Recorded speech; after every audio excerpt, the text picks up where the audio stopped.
Hello, everyone. Welcome to Chemistry 1101, Introductory Chemistry for the Maastricht Science Program. This is our first lecture, our pre-recorded lecture that we're doing this particular year. And what you'll see is that this lecture will be broken up into 6 parts that all follow subject-related areas, and that way you don't have to watch one single video for an extended length of time. So we'll go ahead and get started. So we are going to start out talking about atoms. And the reason we want to start out talking about atoms is because I teach this course using an atoms first way of teaching. And so we're going to build up from our smallest particles, our atoms and our subatomic particles. We'll go from there to making molecules. Once we make molecules, we'll learn how molecules go together by bonding, so we'll learn about bonding. And then once we make molecules, we can start talking about reactions and some of the things that they do. So we're going to build up throughout the semester in our complexity. So we're not going to worry so much about Chapter 1 in the textbook. I certainly invite you to read through that chapter. That involves a lot of things about measurements and some other material that we don't really have time to cover in this very abbreviated time for this course. So we're going to start in on Chapter 2, talking about atoms. And so when we think about what matter is, well, we can have a lot of different definitions. One simple definition is we could just say that matter is stuff. And that's not a very scientific description, is it? Well, let's expand that one a little bit farther. We can say it's stuff that has mass and it takes up space. That's pretty much what little brothers and sisters do, isn't it? They have mass and they take up space. Well, again, not very scientific in our description here. And so we might want to go just a little bit farther. But now we start to see some of the challenges that people had in identifying matter centuries ago. Now, much of our matter is very easily identifiable just by using our simple definition of something that takes up mass or has mass and takes up space. Something like the table, the chair, any of your books, those kinds of things are very easily identifiable as matter. Something that's not very easily identifiable or easily detected would be something like air. It was a very long time before people realized that air actually had a mass. We didn't really feel it. And even if now you raise your hand up, it's not like you feel yourself lifting up the weight of the atmosphere, when in fact, when we're here sitting at sea level, or essentially sea level, if we were to lift all of the mass up in the atmosphere above you, for every maybe 5 or 6, maybe 7 square centimeters of space in your hand, it would weigh well over 50 kilograms. But you don't feel that kind of weight lifting with one hand, and that's because your air moves through it. So this was some of the difficulty in the past of identifying air as matter. But in fact, it is matter. It does take up space, and it does have mass. Now, anytime we're looking at chemistry, some of the things that we look at are physical transformations or chemical transformations. Now, during a chemical or physical transformation, what doesn't happen is the mass does not change. What that means is that all of the atoms that we put into a transformation must come out as well, and they cannot change their identity. They can change what they're attached to. However, any oxygen atoms that go into a reaction must come out as oxygen atoms, and the same with any other type of atom as well. Now, for a long time, atoms were believed to be the smallest particle that we had. And then sometime in the 1800s, in the 1900s, late 1800s, early 1900s, people started to realize that there may be particles that are even smaller. And these are called subatomic particles. Now, when we look at subatomic particles, we realize that they have masses as well. And we express their masses in things called atomic mass units. It's much easier than trying to state their mass in terms of grams. Now, these subatomic particles are extremely small, as you might imagine, and one atomic mass unit is equal to 1/12 of the mass of a carbon-12 atom. And we're going to see what that carbon-12 means here in just a little bit. Now, many of our subatomic particles also have charges. When we look at our three main subatomic particles that we address in this class, we have protons, electrons, and neutrons. And the only one of those that does not have a charge would be the neutron, hence the term neutron. We see in our little picture here, we've got our proton here with his positive charge.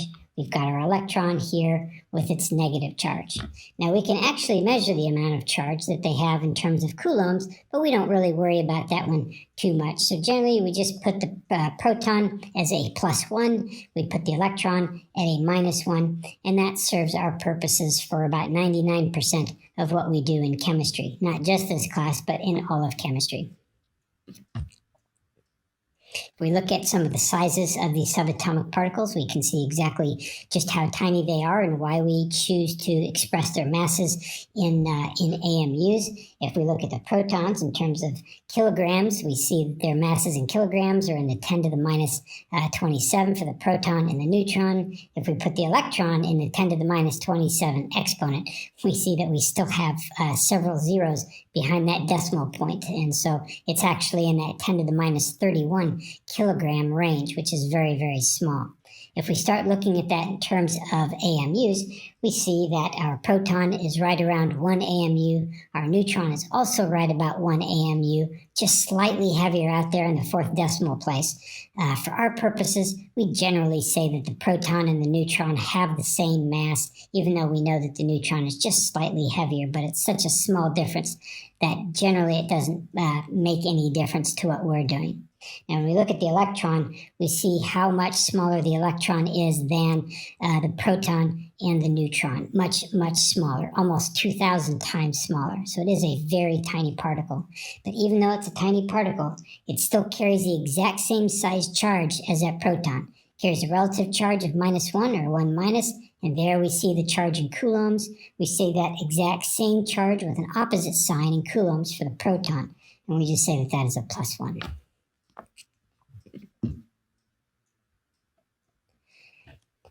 Now, a lot of times when we're learning chemistry, one thing I've learned is that learning chemistry is a lot like learning a language. And there's lots of things that we do where we use terms that maybe we've heard before in a different context that means something different in chemistry, or we have things that are brand new terms altogether.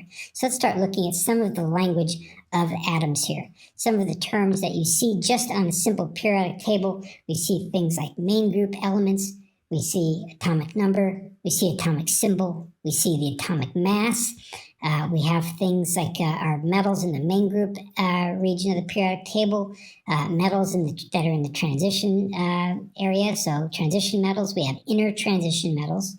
We have metalloids, also called semi-metals, and then we have non-metals.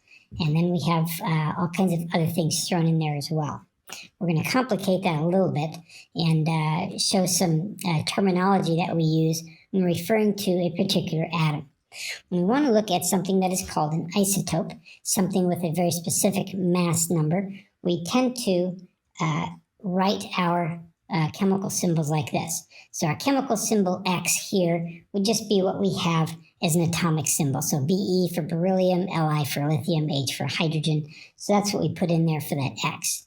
Our mass number, A, is the number of protons plus the number of neutrons. And we'll see that down below here in just a second. We have the atomic number. The atomic number is the number of protons present in a nucleus for a given element, and that doesn't change for a given type of element. And we'll see that in our table below here. So if we look down here, let's look at this first symbol here, this 2010 neon. So we see that we have number of protons is equal to 10. If you look on the periodic table here, we see that neon has that 10 sitting right above the atomic symbol. That tells me that it has 10 protons. Every atom of neon that exists has 10 protons. None of them have 9, none have 11, they all have 10. So the number of protons identifies what element we are dealing with for our elements. Let's see here. So that 10 that's down below there in our symbol would go right there. Number of neutrons, notice that's not present anywhere because here we see that we have 10 neutrons, we have 11 neutrons in this isotope, we have 12 neutrons in this isotope, and nowhere over here do we see 11 or 12 present in that extended atomic symbol. However, what we do see is we see the numbers 20, 21, and 22. And so what we do is we combine these two numbers right here, and that becomes our mass number. Notice that the mass number for neon can be 20, it can be 21, or it can be 22. Okay, number of protons hasn't changed. It still has 10, which means they're all atoms of neon. However, the number of particles inside that nucleus can change because we can change the number of neutrons without changing the number of protons. And notice also over here we have a natural abundance. We're going to talk about that towards the end of this particular section. A lot of different elements have different isotopes, and what they have is a different natural abundance percentage that they occur in. Notice that most of your neon is neon 20, just a tiny bit is neon 21, and then not quite 10% is neon 22. So notice how I said that, neon 20, neon 21, neon 22. This is a different way of expressing which isotope you're dealing with. So rather than use this full atomic symbol, where the atomic number is really kind of redundant because we don't need to show that neon has 10 protons. We know that because it's neon and we can look it up in the periodic table. However, we do need to know the mass number here because the mass number can change for the different isotopes. And so sometimes what we would say for the neon isotope that has 10 protons and 10 neutrons, so it has a mass number of 20, we would just say neon 20. If it has 10 protons and 11 neutrons, we would say that that is neon 21. So lots of different ways of expressing the same element. Again, chemistry tends to have its own language. So how do we report the atomic mass of an element when we saw that all those isotopes of an element have different masses? You'll notice when you look at the periodic table, you look up neon, even though there's 3 different isotopes, we report just one single mass for the neon atoms. Well, that's because for any naturally occurring sample of neon, all of the isotopes occur at the exact same percentage. And because of that, we can use a weighted average of all of those naturally occurring isotopes to report as the atomic weight or the atomic mass of neon. And we can do that for all of the different elements. So we don't just take an average of what the atomic masses are. So for example, for neon, we had 20, 21, and 22. If we took the average of 20, 21, and 22, we would just get 21. But if you look at the atomic mass of neon on the periodic table, you would see that it is not 21. And that's because we have to look at a weighted average of each of those isotopes using its percentage. Let's look at chlorine. Chlorine's a good example because it only has 2 different isotopes, and that makes our math just a little bit easier. So chlorine has 2 natural isotopes, chlorine 35, which is present in about 3/4 of all chlorine atoms, and chlorine 37, which makes up the other 1/4. Okay, you can see the percentages are just a little bit different than that. So the way we write an atomic mass as a weighted average is we convert that percentage that we have here, 75.77, into a decimal, so 0.7577. We take the atomic mass of that isotope, so for chlorine 35, it's 34.97. For chlorine 37, we have 24.23%, so that's our 0.2423, and then we would need to find the atomic mass of that isotope, and it turns out it's 36.97.